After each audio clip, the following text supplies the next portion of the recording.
बागवानी से मिली सफलता। परंपरागत खेती अब धीरे धीरे घाटे का सौदा बनती जा रही है। लागत ज्यादा और मुनाफा कम ही हो रहा है। यही वजह है कि अब कुछ प्रगतिशील किसान खेती के विकल्प आजमा रहे हैं और ऐसे किसानों की मदद के लिए सरकार भी लगातार प्रयास कर रही है। ताकि ऐसे किसानों को प्रोत्साहन दिया जा सके, सरकार का फोकस जैविक खेती और बागवानी को बढ़ावा देने पर है। सरकार लगातार किसानों के हित में नए नए फैसले ले रही है, नई नई योजनाएं बनाई जा रही हैं और किसानों को इसके लिए जागरूक भी किया जा रहा है। किसानों से परंपरागत खेती छोड़ आधुनिक खेती करने की अपील की जा रही है। सरकार ने अनेकों ऐसी योजनाएं बनाई हैं जिसका प्रगतिशील किसान लाभ ले रहे हैं और परंपरागत खेती को छोड़कर बागवानी अपना रहे हैं। साथ ही रासायनिक खाद का उपयोग छोड़कर खुद जैविक खाद तैयार भी कर रहे हैं और उसी का इस्तेमाल ऐसे प्रगतिशील किसान अपनी खेती के लिए कर रहे हैं। ऐसे किसान जो सरकार और विभाग के मार्गदर्शन में खेती करते हैं, उन्हें सरकार की तरफ से आर्थिक मदद भी दी जाती है। प्रदेश में ऐसे अनेकों किसान हैं जो बागवानी से मोटा मुनाफा कमा रहे हैं। ऐसे ही एक किसान हैं कनीना उपमंडल के गांव सीहोर के निवासी अशोक कुमार। प्रगतिशील किसान अशोक कुमार ने बागवानी विभाग के कैंप से ट्रेनिंग ली और करीब 2 एकड़ जमीन में किन्नू, मक्का, घिया, गोभी और मिर्च आदि की फसलें लगाईं। किसान अशोक कुमार का कहना है कि उन्हें सरकार की तरफ से भी आर्थिक मदद मिली है। मेरा नाम अशोक कुमार है। अशोक जी, जो आपने ये घिया, कोड़ा की जो सब्जियां लगाई हैं, ये किससे प्रेरित होके और कितने एकड़ जमीन में लगाई हैं? देखो जी, ये बागवानी विभाग से जो कैंप में ट्रेनिंग लेके और मैंने आसपास देख के ना ये सब किया है और ये थोड़ा सी जगह में हमने शुरू किया है लगाना। और ये घिया है, इधर ये इसी सिस्टम है, देख रहे हो आप, इस हिसाब से हमने घिया वगैरह लगानी शुरू की है जी। और बागवानी आपने किन्नू के पेड़ लगाए 2-3 साल पहले। उस पर सरकार की तरफ से मदद भी मिली है, सब्सिडी भी मिली है और बीच बीच में डॉक्टर साहब भी आते रहते हैं। जैविक खेती को अपनाया।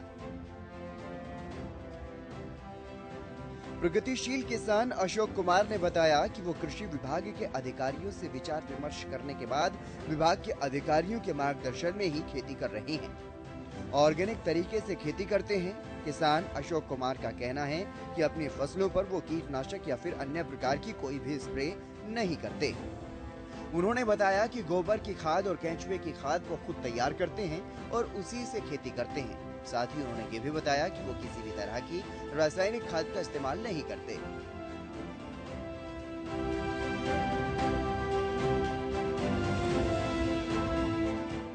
ये हमने जी 2 कनाल में लगा रखी है और 2 कनाल में घिया लगा रखी है। बढ़िया फल आ रहा है इनका। ये सारी ऑर्गेनिक है, देसी तरीके से बनाई हुई है। कृषि विभाग की से भी डॉक्टर साहब आते हैं, उनसे मदद लेते हैं ये, और छोटा मोटा जो भी होता है वो। तो क्या कोई आप इन पे स्प्रे वगैरह भी करते हैं कीटनाशकों के लिए? ना जी, कोई स्प्रे वगैरह नहीं है, कुछ नहीं है, सब ऑर्गेनिक है। तो किस तरह का खाद यूज करते हो आप इसमें? आप देसी कुल्डी का खाद है, केचुओं का खाद है और डिकम्पोजर वगैरह बना रखे हैं, वो है अपना खुद का बनाया हुआ सब कुछ। तो केचुआ का खाद आप यहीं पे तैयार करते हैं? हाँ जी, अपने पास ही है सारे। तो केचुआ ले रखे हैं आपने? हाँ जी, अपने केचुआ अपने खुद बना रखे तो हैं। किस तरह तैयार करते हैं आप उसमें? वो बेड लगा रखे हैं ना, उसमें गोबर डाल के, गोबर घर से गोबर ले आते हैं और इधर केचुए हैं, पानी डालते हैं उसमें? पानी डाल के ना बन जाते हैं सारा। प्रगतिशील किसान अशोक कुमार ने बताया कि 2 साल पहले उन्होंने 1 एकड़ जमीन पर किन्नू के करीब 110 पेड़ लगाए थे, जिस पर हरियाणा सरकार ने 8,000 रुपए प्रति एकड़ के हिसाब से उन्हें अनुदान दिया। ये बाग इस साल से फल देने लगे। अगले साल 1 एकड़ में करीब 75 क्विंटल पैदावार होने की उम्मीद है, जिससे करीब 1 लाख रुपए की आय होने का अनुमान है। और किन्नू के बीच में ही खाली जगह में मक्का और दाल की फसलें भी वो साथ साथ ले रहे हैं। ये जी 1 एकड़ में लगा रखे हैं और 110 पेड़ हैं जी। किन्नू के। इनको 2 साल हो गए लगाए, उन पे फल भी आना शुरू हो गया है। और बीच बीच में हम अपनी खाली ज़मीन को खाली नहीं छोड़ते, मक्का भी की है, पिछली साल तिल भी किया था, बढ़िया हुई तिल भी। और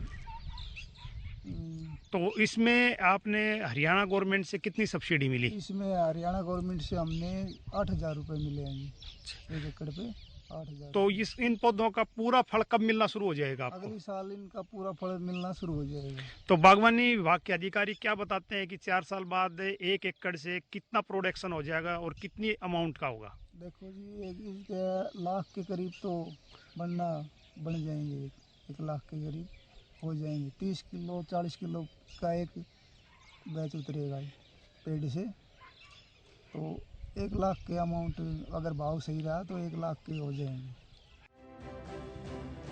किसान अशोक कुमार ने बताया कि उन्होंने अपने खेत में 1 एकड़ जमीन पर गोभी की फसल भी लगाई, जिस पर हरियाणा सरकार की तरफ से बागवानी विभाग से उन्हें 21,000 रुपए का अनुदान मिलेगा, जो बागवानी विभाग की मल्चिंग विधि के द्वारा लगाई गई है, जिसमें सिंचाई के लिए सरकार से मिनी स्प्रिंकलर सिस्टम भी अनुदान पर लिया है। ये जी हमने ना 1 एकड़ में लगा रखी हैं जी। और सरकार की तरफ से, हरियाणा सरकार की तरफ से हमें 21,000 रुपये मिलेंगे सब्सिडी के? सब्सिडी के जी। और सुंदरा सेंटर से हमने ये पौध तैयार करवाई हैं जी। आज ये 4 दिन की हो गई हैं सारी जी। रोपण विधि है, जो भी है, जो बागवानी विभाग ने से जो डॉक्टर साहब आए थे उसने हमें बताया, उसी हिसाब से ना ये सारा लगा रखा है हमने। तो क्या इसमें हम देख रहे हैं कीट पतंगों के लिए भी आपने कोई इंस्ट्रूमेंट लगा रखे हैं? हाँ, वो लगा रखे हैं हमने, वो सप्री सी लगा, उसके अंदर आ जाएंगे, स्प्रे करने की जरूरत नहीं पड़ेगी हमें, किसी तरह की कोई स्प्रे करने की जरूरत नहीं पड़ेगी। तो ये कितनी प्योत तैयार करवाई थी आपने? ये जी 1500 के करीब है जी। मधुमक्खी पालन से भी कमाई।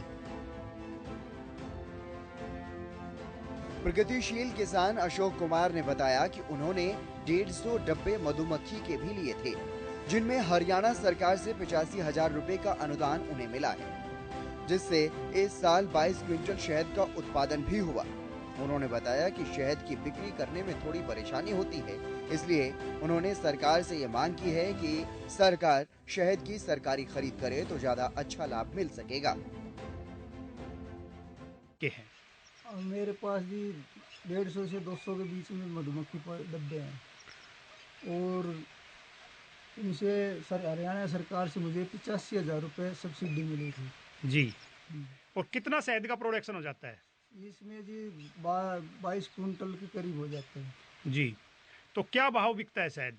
शहद का रेट तो जी काफ़ी कम था, 70 रुपये किलो, जो कि हमारे लिए बहुत कम था। तो क्या रेट बढ़ाने की या सरकारी शहद खरीद की मांग गवर्नमेंट से करते हैं आप? हाँ जी, सरकार अगर हरियाणा सरकार अगर शहद पूरा भाव में खरीदे तो हमारी कुछ मदद हो जाएगी और खर्चा कम लगेगा फिर। बागवानी विभाग के अधिकारी समय समय पर कैंप आयोजित करते रहते हैं, जिसमें किसानों को जागरूक किया जाता है। किसानों को जैविक खेती और बागवानी के लिए प्रोत्साहित किया जाता है और इसके लिए जो सरकार की तरफ से योजनाएं चलाई जा रही हैं, उसके बारे में किसानों को जागरूक किया जाता है, जानकारी विस्तार से दी जाती है। जो किसान विभागीय अधिकारियों के मार्गदर्शन में बागवानी की खेती करते हैं, ऐसे किसानों की हर संभव मदद भी सरकार की तरफ से की जाती है। प्रगतिशील किसान अशोक कुमार की तरह ही अनेकों किसान ऐसे हैं जो सरकार की तमाम सुविधाओं का लाभ ले रहे हैं और खेत से तो अच्छा खासा मुनाफा कमा ही रहे हैं और इसके अलावा अन्य साधारण किसानों के लिए भी प्रेरणा के स्रोत बन रहे हैं।